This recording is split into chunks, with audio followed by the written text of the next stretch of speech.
Dr. Alara Voss brushed hot sand from her goggles and stared across the endless Sahara dunes. All week her small dig team had chipped at a weather-beaten ruin, but every shard told the same tired story of forgotten kingdoms. Alara craved something, knew something no museum had ever catalogued. At dawn, her assistant, Omar, uncovered a half-buried slab. Metallic veins ran through the stone, glinting green in the sun like tiny circuit lines. Alara knelt, noting symbols that matched no known script. Omar offered her a flask. Another false alarm? Alara shook her head. No, the grooves are too precise. She tried a handheld scanner, buzzed, flickered, and died. The spare unit failed too. Before she could wonder why, a low tremor rippled through the ground. The veins brightened. 10 paces away, a circular hollow sank, and sand poured downward, revealing a shaft that had not existed seconds before. Adrenaline washed away her fatigue. Alara radioed the team to secure the site, clipped a headlamp to her helmet, and anchored a rope to a sturdy pillar. "I'm going down," she declared. Omar's eyes widened. "Without equipment? You have rope, lights, and curiosity," she answered. That morning had begun like any other on the month-long expedition. Weak. Coffee in tin mugs, the flap of canvas tents in the gritty wind, and a generator struggling against the heat. Hope of discovery was the only thing that kept everyone working under the merciless sun. Her crew numbered 6. Omar the surveyor, Layla the linguist, 2 eager grad students, and Idris the taciturn driver. None expected a doorway into myth, yet. Each carried the stubborn optimism that defines explorers, the quiet certainty that the next brush of a trowel might reveal a new chapter of human history. Alara descended 30 meters. Cool air met her face, carrying a faint scent of ozone. The shaft ended at a curved door that gleamed like brushed steel yet felt like marble. When her gloved fingertips touched it, the surface dissolved like mist, opening onto a vast chamber. Lit by floating blue orbs, the descent felt ceremonial. The rope vibrated with a low hum, as if the shaft itself sang. She saw no insects or fossils, only smooth walls that might have been carved yesterday.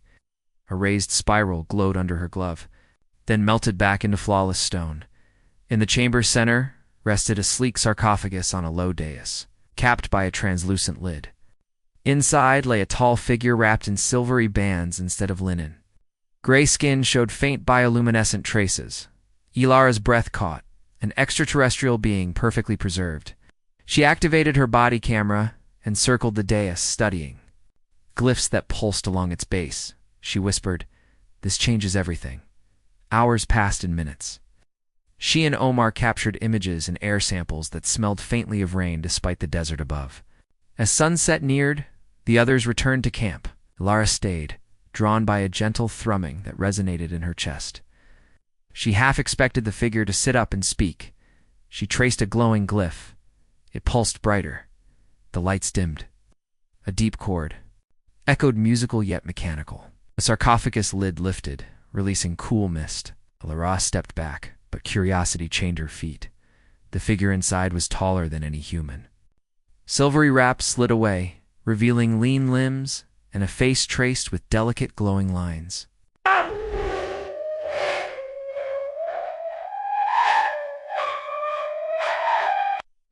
Large eyes opened wide at first, then swirling with soft gold. Despite the alien features, the expression held unmistakable warmth. The being sat up. With effortless grace, gaze fixed on Alara, she realized she was trembling, not from fear, but wonder. Seconds stretched. Then the alien spoke in perfect, lightly accented English. "I have been waiting for you all my life." Alara's reply came as a whisper. "Who are you?" The alien tilted its head as though searching a memory. "I am Carol of the Elysiary, cartographer of hearts, guardian of the seed." "How do you speak my language? Why me?"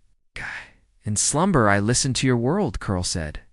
"I learned your tongues, your storms, your stories. Prophecy said a curious spirit with gentle hands would wake me. You matched the melody." He stepped from the sarcophagus and stood barefoot on the polished floor.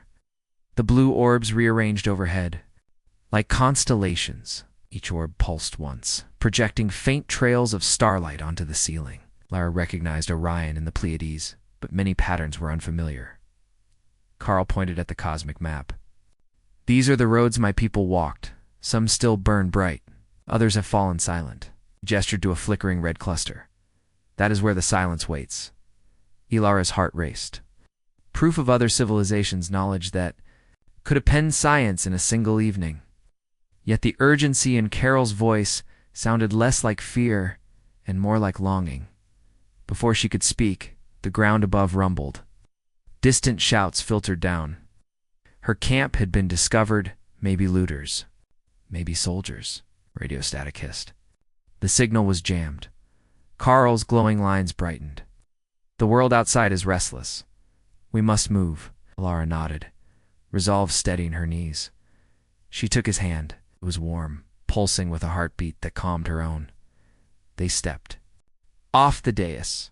The floating lights drifted after them, guiding the way. Walls shifted, forming a sleek passage upward. Liv, responsive to Carl's touch, Alara glanced at the alien who had waited 3 millennia for her. Hope flickered like the first star at dusk. She tightened her grip on Carol's fingers warm. Steady Reland stepped into the living corridor, ready to face whatever destiny had been buried beneath the desert sands. Dr. Alara Voss and Carol emerged from the hidden passage just as the last rays of the sun disappeared behind the dunes. The wind picked up, blowing sand through the camp. Ilara's tent was torn open, papers scattered. Something or someone had already been here. Omar ran toward her. Ilada. Men with guns came right after sunset. They searched everything. We told them nothing. Ilara glanced at Carol. Glowing lines dimmed, sensing danger. "We need to leave now," she said quickly. "Pack what you can." Carl walked calmly beside her. They have sensed. The awakening, the world watches, though it does not yet understand. They loaded their remaining gear into Idris's old transport truck. The engine struggled to start, but Carol placed a hand on the dashboard. With a soft hum, the vehicle's systems flickered to life. Omar blinked. "Did he just fix the truck?" With his hand. "There's no time to explain," Alara replied. "We're going to my lab in Cairo." As they drove through the desert night, Alara asked questions. "Carl, why did you crash on Earth?" He stared at the stars through the window. "I came looking for a signal, faint spark that called across galaxies. It matched something old, something sacred. But we were followed. My ship was damaged and falling. I activated the tomb's safety systems and entered deep stasis." Lara watched him carefully. "You said you were waiting for me. Why me?" Carol turned to her, eyes glowing softly. "You're kind, humans. You are not a random accident. Long ago, there was a great war. The entire star systems burned. The survivors of many races created one last hope, a new kind of life that could grow, feel, adapt. They hid that life here, on Earth." He paused before continuing. "You are that legacy. You are the last seed." Lara's heart pounded. "Are you saying humans are part alien?" Carol nodded. "Your DNA holds pieces of what was once the Elysiary and others, not copies, something more, something evolved. You are both ancient and new." Omar turned in his seat. "So that's why governments are suddenly interested in this site?" "They sensed the energy release when I awoke," Carl replied. "The silence watches all things that stir the past." "What is this silence?" Ilara asked. Carla's tone grew darker. "An ancient machine intelligence. It was built to stop the war, but instead, it decided to stop everything. Emotion, choice, life. The silence believes chaos comes from freedom. It began hunting creators, thinkers, artists, erasing whole civilizations." Ilara looked away. "And now it's coming here?" "Yes, but it does not yet know how much Earth has changed." By sunrise, they reached the outskirts of Cairo. Elara's private lab was hidden in an old university building, long forgotten by the modern world. Inside, she powered up her computers, transferring the data from the tomb images of the alien, writing Carl's genetic scans and recordings of his awakening. she asked Carl. Why does Earth still have power if all these ancient civilizations were erased? Carl smiled, because humans forgot their past. In forgetting, you became unpredictable. The silence cannot understand that. It cannot predict love, risk, sacrifice. It sees your species as ... incomplete, unfinished. Ilara paused. And that scares it? Carl nodded. Yes. Suddenly, her monitor flashed. Secure network was trying to break into her system. A live video popped up. A man in a dark suit stared at her. Dr. Voss, this is Agent Kieran from the Global Science Commission. We know what you've found. For your safety, you must surrender the alien. Ilara stayed calm. He's not a thing to be surrendered. We're trying to protect humanity, the agent said. This being is a threat. Before she could respond, Carl stepped into the frame. I am not your enemy, he said. But I will not return to silence. Humanity must choose its own future. The signal cut. Carl turned to Ilara. They will come soon. What do we do now? She asked. Carl opened his palm. A small silver disc floated above it, then glowed brightly. This is a memory seed. It holds a star map, but it is locked. It needs a human's resonance to open it. Resonance? Omar asked. Feelings, memories. Your kind opens doors, not with passwords, but with purpose. Ilara stepped forward and placed her hand near the disc. Images exploded across the lab walls. Galaxies, ships, burning planets, peaceful worlds. The map lit up, showing hundreds of points, then narrowed to one blinking symbol, Earth, Carol S. The voice was filled with awe. You did it. The key is waking. Lara frowned. What key? Carl pointed to the screen. There is an object hidden in your orbit, left by my people. It can unlock Earth's true potential. But it can only be reached by one whose DNA sings with the seed. Omar glanced at the door. We'll never get past security, let alone into space. Ilara smiled faintly. We won't use government rockets. I know someone who owes me a favor. In a private space company? Carl placed a hand on her shoulder. Then we must go. Before the silence sends more than just warnings? As they prepared to leave, Ilara paused. The journey ahead was unreal Laylian technology, ancient prophecies, danger from the stars. But in Carl's steady gaze, she saw no Lizonly truth. And something else? Hope they left the lab before the agents arrived.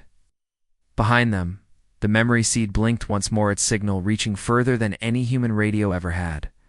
Somewhere in the dark between stars, something stirred. The silence. Had heard, and it was coming. Morning light spilled across the Cairo streets as Dr. Ilara Voss, Carol, and Omar hurried through a crowded train station. Ilara wore a plain scarf, hiding her red hair. Carol kept to the shadows, his glowing lines hidden under a loose coat. Soldiers patrolled nearby, scanning faces. The Global Science Commission wanted the alien and anyone with him. Ilara checked a small device on her wrist, showed the last map point Carol's memory seed had revealed. A private launch. Site at the Red Sea coast. Her old friend, Aisha Hariri, tested reusable rockets there. Aisha loved two things: deep space and impossible problems. Lara hoped an alien guest would sound like both. They boarded a dusty train. Carol chose a window seat. His eyes followed. The city flashing past apartment blocks. Children racing old bicycles. Street vendors calling in loud voices. Your world is alive, he whispered. So much music in one place. Music? Omar asked. Carl tapped the glass. Voices. Car horns. Laughter. All different, yet they weave one song. Other worlds forgot how to sing together. Ilara smiled, despite the danger. That's Humanity. Noisy, messy, never quiet. 2 hours later, the train slowed near a desert station. Leaving the main road, they hiked toward the launch site hidden between rocky hills. A chain-link gate blocked the path, but a small drone buzzed.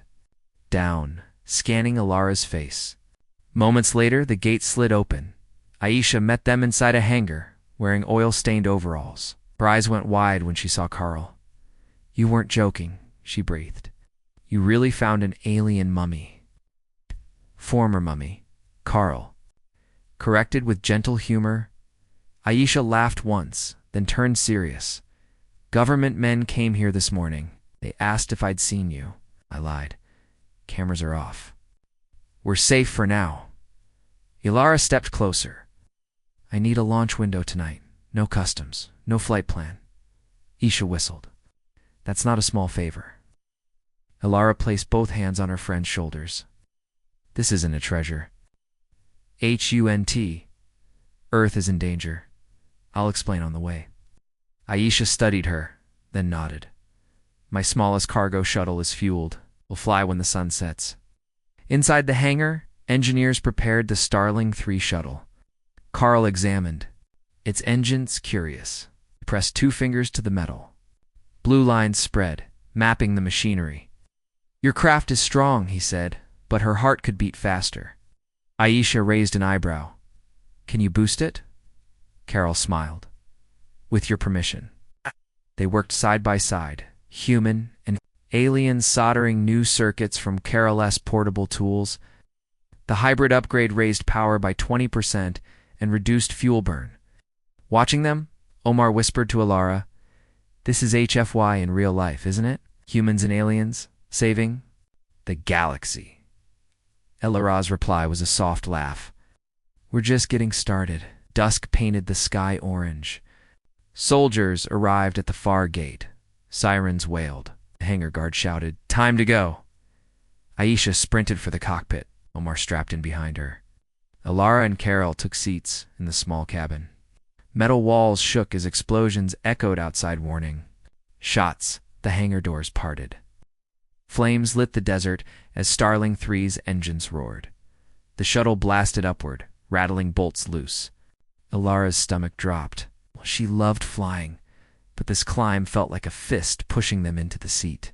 20 kilometers up, the noise softened. Stars brightened above. Carl unbuckled and floated weightless. He opened the silver memory seed. Holographic lines spun around them. At the center glowed a single point, a satellite in near-Earth orbit, hidden behind radio shadows. "That is the ascension key," Carl said. "It sleeps until your DNA touches its field." Maisha called from the cockpit. We rendezvous. In 20 minutes, guidance locked. Lara hovered beside Carl. "What happens after we reach it?" "It will read you," Carl replied. "If your heart is true, it will awaken a star map linking every seed world. Then we can gather allies against the silence." Omar drifted closer. "And if her heart isn't true?" Carl's gaze softened. "Then it stays silent." "But I believe in her song," Ilara swallowed. The fate of Earth rested on an ancient device that judged feelings. She forced a calm breath. No pressure. Alarm klaxons blared. Aisha cursed. Unidentified object approaching fast. The main screen showed a black dart sliding through darkness. It sprouted wicked spines and Eidolon-class hunter drone, Carl explained.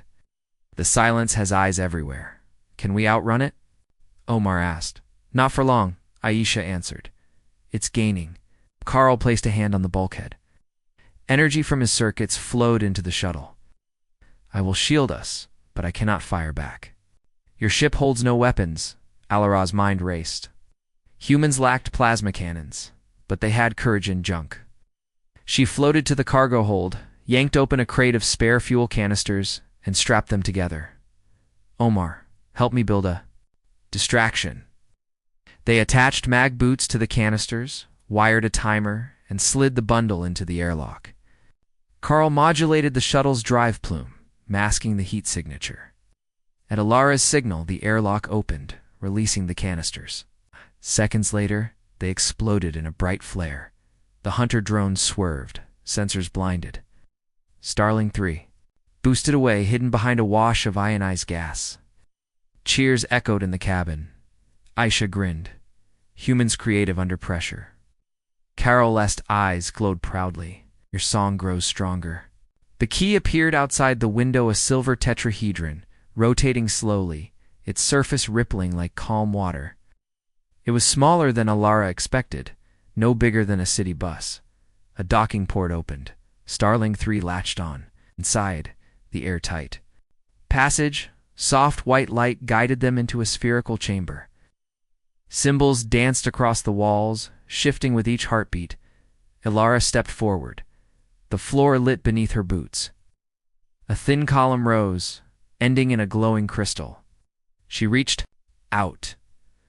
Carl watched silently, hope flickering in his golden eyes. Her fingers touched the crystal. Memories flooded her mind: birthday candles, her first fossil discovery, the smell of desert rain. Omar's jokes, Aisha's late-night phone calls, Carol S.'s warm hand in the tomb. Every laugh, tear, and fear formed a chord. The chamber sang back. Gold waves spread across the walls, webbing outward, forming constellations. Symbols locked into patterns. A three-dimensional map unfolded. Thousands of worlds, each marked with a tiny blue flame. Aisha whispered, "Are those other human colonies?" Corral answered softly. "Some hold humans, some hold cousins. All are seeds of the ancient alliance." The map zoomed out, showing a dark cloud at the edge of the silence. Red vectors pointed toward Earth. Timestamps flickered. The nearest fleet would reach the solar system in months, not years. Alara's knees threatened to give way, but the crystal sent strength through her. She turned to her friends. "We have allies out there. We have to reach them before the silence does."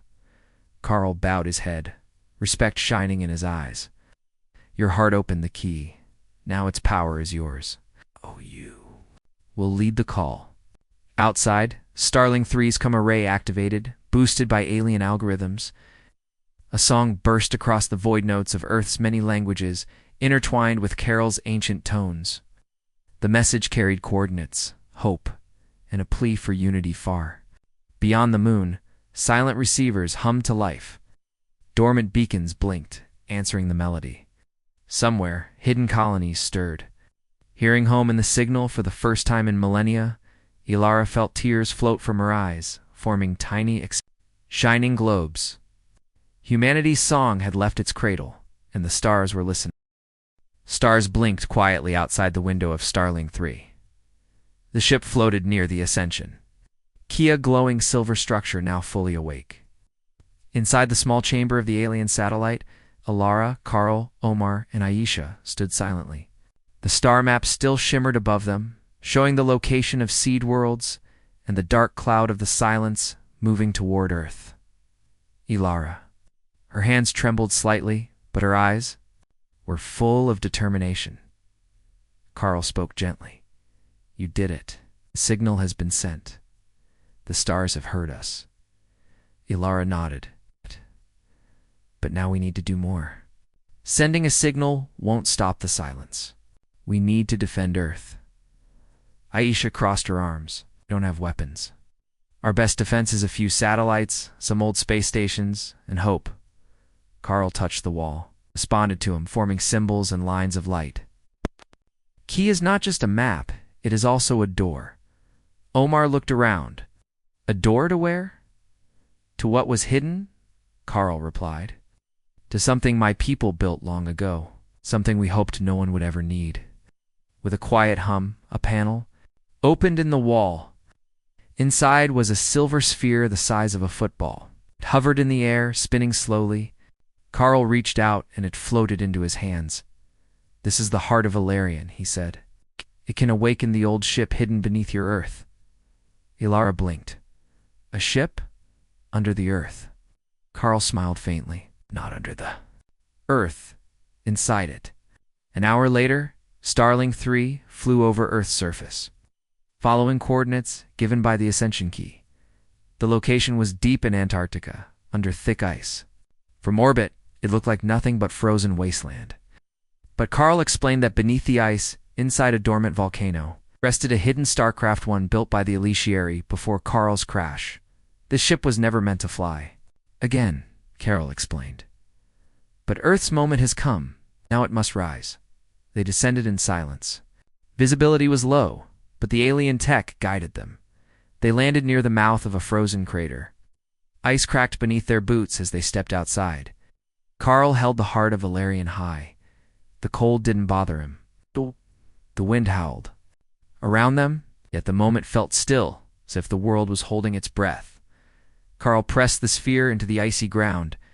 Light spread instantly, forming a giant glowing ring in the snow. The ice rumbled and split apart.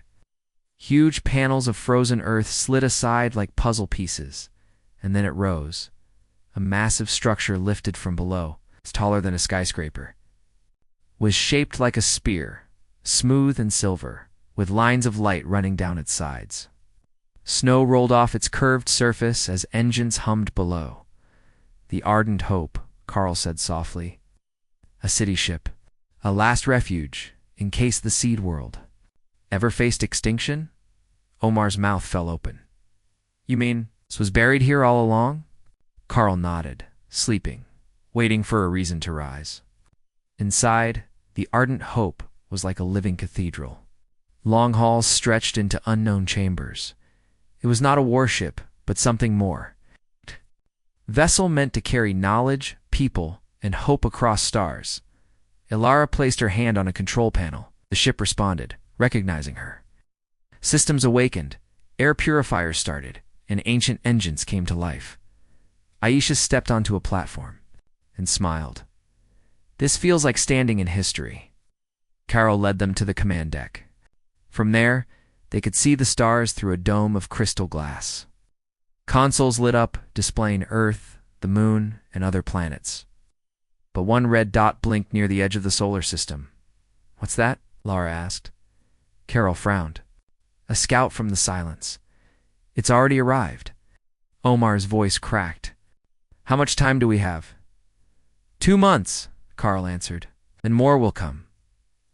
Alara looked at the controls. Can we fight them? Carol hesitated. This ship has powerful defense systems, but Earth must unite. It will not be enough alone. Ilara turned to the others. And we use this ship, not just as a weapon, but as a signal. A symbol. We show Earth that this is real land, that we are ready. Later that night, orbiting again above the Earth, the Ardent Hope sent a clear broadcast across all human networks. The message was short but unforgettable. It showed the ship rising from Antarctica, then showed Alara standing before the glowing map of seed worlds. She spoke directly to the camera. My name is Dr. Alara Voss. This is not science fiction. This is our truth. We were not born alone in the universe. And now, something is coming to silence us forever. She paused. We are explorers, dreamers, builders. We are human. This is our world. Across the planet, billions watched in stunned silence. Some called it a hoax. Some believed instantly. But no one could ignore it. Days passed. Secret space programs reached out. Volunteers from every continent sent messages of support, and deep in space, hidden seed worlds received the same message. Some flickered baka light in the dark. Carl watched it all from the bridge. It has begun. Alara stood beside him, eyes on Earth. What happens now? Carl replied. Now. Far beyond the stars, the silence moved slowly but surely. But for the first time in thousands of years, the seed had awakened, and this time, humanity would not be silent. High above the Earth, the Ardent Hope floated silently in orbit, like a silver spear pointed at the stars. Its hull shimmered with alien technology, but its heart now pulsed with something new human will. Dr. Ilara Voss stood on the bridge beside Carol, staring at a growing red mark on the main screen. That's the Silence Fleet? She asked quietly. Carol nodded. Only the first wave. More will follow. Lara looked at Earth rotating below. We're not ready. But you are preparing, Carl said gently. That is the difference between defeat and survival. Across the planet, humans had begun to move. In China, engineers tested gravity drives sent from the Ascension Key's memory. In Brazil, scientists worked with blueprints from the Ardent Hope to upgrade defense satellites. In Africa, a team of young students developed a translation tool using both human and Elisiary languages, And in space, new voices joined the call. The star map on the Ardent Hope glowed brighter every day. Lights blinked in Replicid worlds, waking from silence. Some had humans, some had cousins with strange shapes and ancient knowledge. Each responded to Alara's message. Still, the red dot moved closer. Inside the Ardent Hope, Ilara, Omar, Aisha, and Carol met in the war room. Omar frowned at the map. Can we actually win if they attack? Carl touched a glowing panel. If you fight them alone, no. But if the allies respond in time, yes. Ilara leaned forward. Lun, how long until they reach Earth? Carl answered 21 days. Aisha sighed. Not enough. Carl turned to Ilara. Then we must meet them first. Not at Earth, but in space. You want us to go to them? Omar asked in surprise. Carl nodded. Yes. A strike before they gather full strength. Surprise is our only chance. Ilara looked at the others. Then we prepare. Take the fight to them. The next week passed in a blur. The Ardent Hope's systems were tested and upgraded. Drones worked day and night. A team of Earth's best engineers arrived, working side by side with Carol and his alien tools. Together, they rebuilt old systems and installed new ones. Earth's first defense ship was no longer just alien, it was human too. Ilara trained on the command deck, learning to control the Ardent Hope through a neural link. The ship responded to her thoughts, her instincts. Sometimes she saw flashes of memory Carl's past, the stars he had walked among. In quiet moments she wondered, why had the prophecy spoken of her? She was just an archaeologist, not a warrior, not a leader. One evening, Carl joined her on the observation deck. They looked out at the stars. You doubt yourself, he said. She nodded. I didn't ask for any of this. I'm not a hero. Carla's voice was calm. The seed never chooses heroes. It chooses hearts. And yours carries the melody of hope. Ilara smiled a little. That's a nice way to say I'm just stubborn. Carol laughed softly. Sometimes, that is the most powerful weapon. 3 days later, the Ardent Hope launched into deep space, leaving Earth behind. Alongside it flew a fleet of small human vessels, newly built and lightly armed. Looked like scrap metal tied together. But they flew, and their pilots believed. The command ship held Ilara, Carl, Omar, Aisha, and a small crew from many nations. They called themselves the First Circle, a mix of scientists, engineers, and explorers. None were soldiers, but all had something to protect. As they moved into the black, signal came from one of the blinking lights on the star map, a reply. The message was strange tones, lights vibrations, but Carl translated quickly. They are from Verelnine. They were seed once. Now they are warriors. And they are coming. More replies followed. Tiny ships appeared on long-range scans. Seed worlds were answering the call. A new alliance was forming, not with promises, but with presence. Omar grinned. We're not alone anymore. Lar whispered. Let's make sure we stay that way. The Silence Fleet appeared at the edge of the solar system. Cold black ships moved like shadows. They had no lights, no voices, only purpose. The Ardent Hope reached them just in time. Carol stood beside Ilara as she took the captain's seat. The silence will offer you one message, he warned. It always does. The screen lit up. A voice spoke. Not male or female. It's not human or alien. Just ... empty. Stand down. Surrender.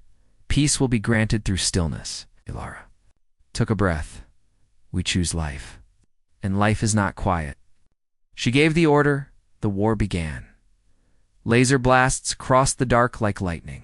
The Ardent Hope's shields shimmered with every hit. Earth's small ships weaved through the chaos, distracting the larger enemy vessels. The allies from Verelnine arrived just in time, launching heavy plasma fire into the enemy flank. Carol moved like he was part of the ship, guiding weapons and shields. Aisha kept the engines cool, flying the Ardent Hope with grace under pressure. Omar relayed messages across the fleet, keeping spirits high. Alara stayed in the command seat linked to the ship. She felt every hit, every pulse of energy. But also she felt something. Knew the humans, voices from every corner of the fleet. Singing, praying, laughing, fighting. Their emotions filled the channel. Not chaos, but courage. Even Carol felt it. He whispered, "This is your true strength. You are many notes, but one song." The silence could not understand it. It hesitated, and in that moment, the ardent hope struck deep into the heart of the enemy command ship.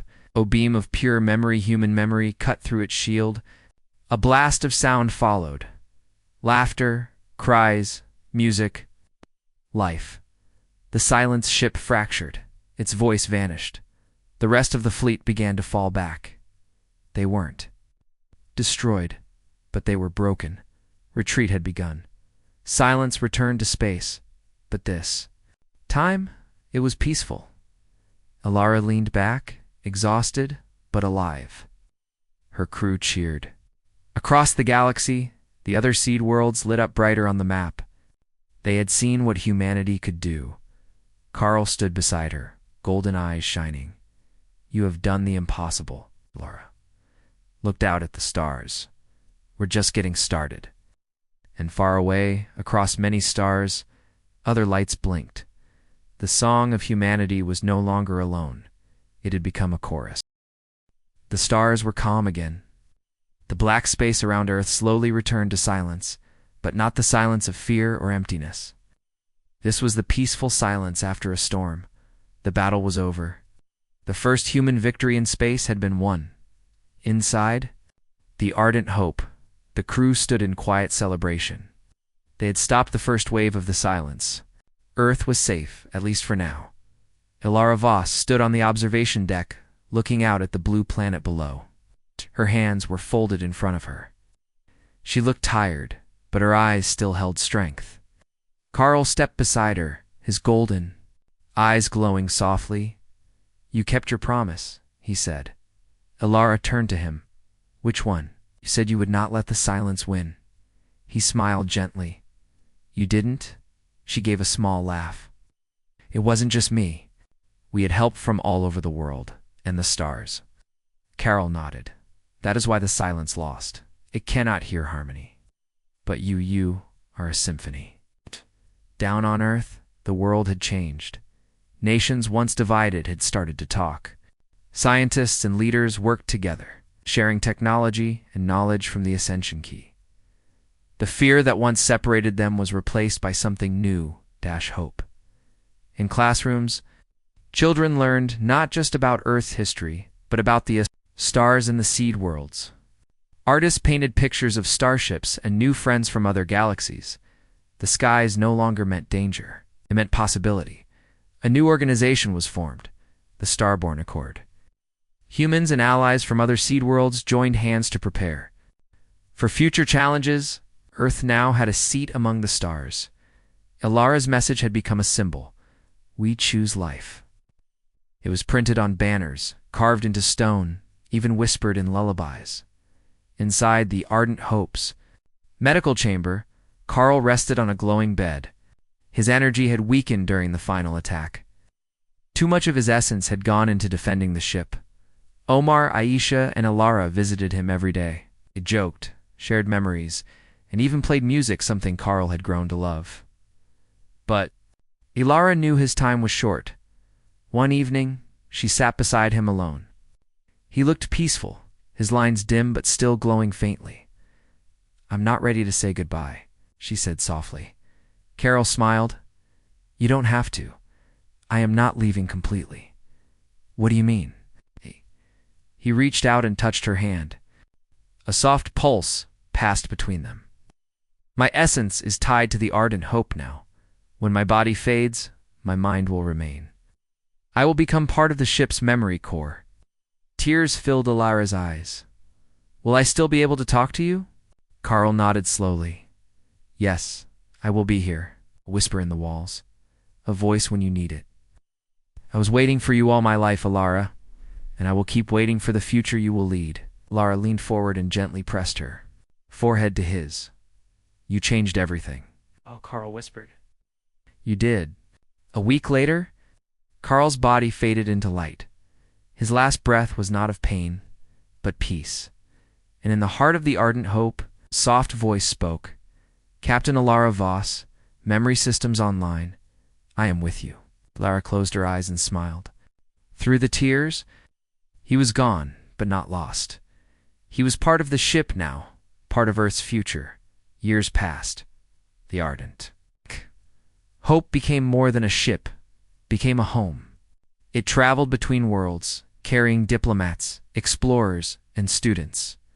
It helped rebuild forgotten seed colonies. It defended peace and shared knowledge. Humanity had stepped fully into the stars. Alara continued to lead.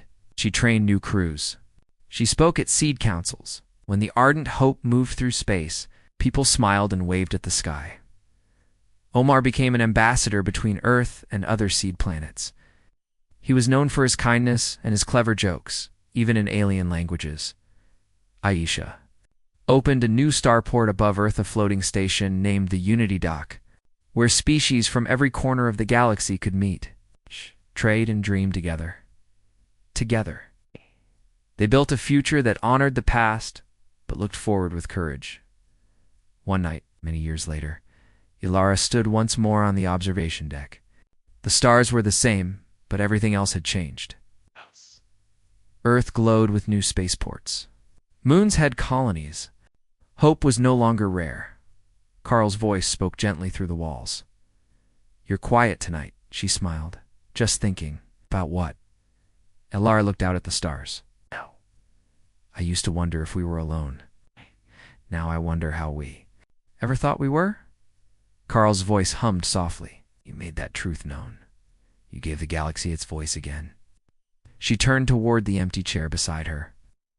I miss having you here in person. I'm always here, Carl. Replied in every hum of the engine, in every light on the map, every star you pass. Ilara stood tall, eyes shining. And let's go see another one. She gave the order. The ardent hope turned slowly, its engines glowing brighter. New coordinates flashed on the map and charted, unexplored. The stars ahead were full of mystery. And this time, humanity would not arrive as lost wanderers. They would arrive as leaders. Not dreamers. And protectors. The galaxy would never be the same again, because the song of humanity had not ended. It had only just begun.